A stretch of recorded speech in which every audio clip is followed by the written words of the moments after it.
મહારાષ્ટ્રના રાજકારણમાં જે પ્રકારે છેલ્લા ઘણા વર્ષોથી ઉથલપાથલ થઈ રહી છે તેના કારણે આ વખતની વિધાનસભાની ચૂંટણી ખૂબ જ મહત્વની બની હતી, કારણ કે ઘણા બધા રાજકીય પરિવારોના અસ્તિત્વ દાવ પર લાગ્યા હતા।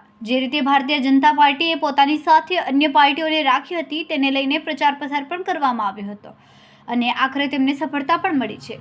મહારાષ્ટ્રના લોકોએ ફરી એક વખત ભારતીય જનતા પાર્ટી અને તેના સાથી પક્ષો ઉપર મોહર મારી દીધી છે, ત્યારે ગુજરાતના પ્રદેશ ભાજપ પ્રમુખ અને કેન્દ્રીય મંત્રી CR પાટીલે ભાજપની જીત પર પોતાની પ્રતિક્રિયા આપતા કહ્યું કે હવે કેટલીક પાર્ટીઓએ પોતાના અસ્તિત્વ માટે લડાઈ લડવી પડે તેવી સ્થિતિ છે।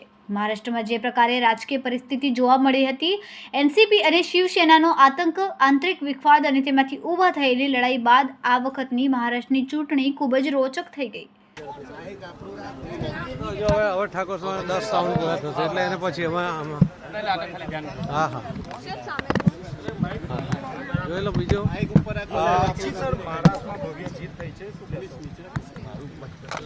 મહારાષ્ટ્રની જીત બિલકુલ અપેક્ષિત હતી।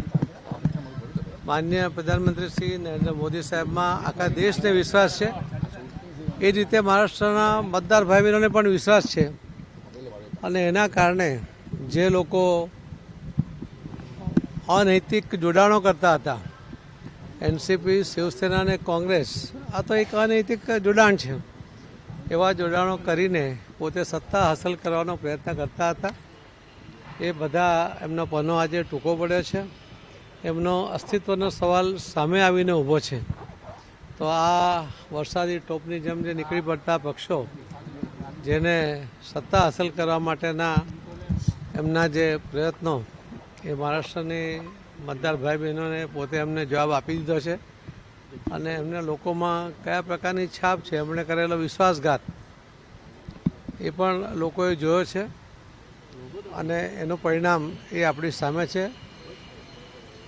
માનનીય પ્રધાનમંત્રી શ્રી નરેન્દ્ર મોદી સાહેબના નેતૃત્વમાં જે મહાયુતિ બની એની ભવ્યથી ભવ્ય જીત એ આજે શક્ય બની છે। એના માટે હું મહારાષ્ટ્રના સૌ મતદાતા ભાઈ બહેનોનો આભાર પણ માનું છું, એમને અભિનંદન પણ આપું છું અને મોદી સાહેબને અને સૌ ભારતીય જનતા પાર્ટીના આગેવાનોને પણ ખૂબ ખૂબ અભિનંદન આપું છું। વાવ બેઠકમાં હમણાં હજુ 10 રાઉન્ડ બાકી છે, 13,000થી હમણાં અમે પાછળ ચાલીએ છીએ, પણ મને વિશ્વાસ છે કે ભારતીય જનતા પાર્ટીના ઉમેદવાર ચોક્કસપણે એ જીત તરફ આગળ વધશે।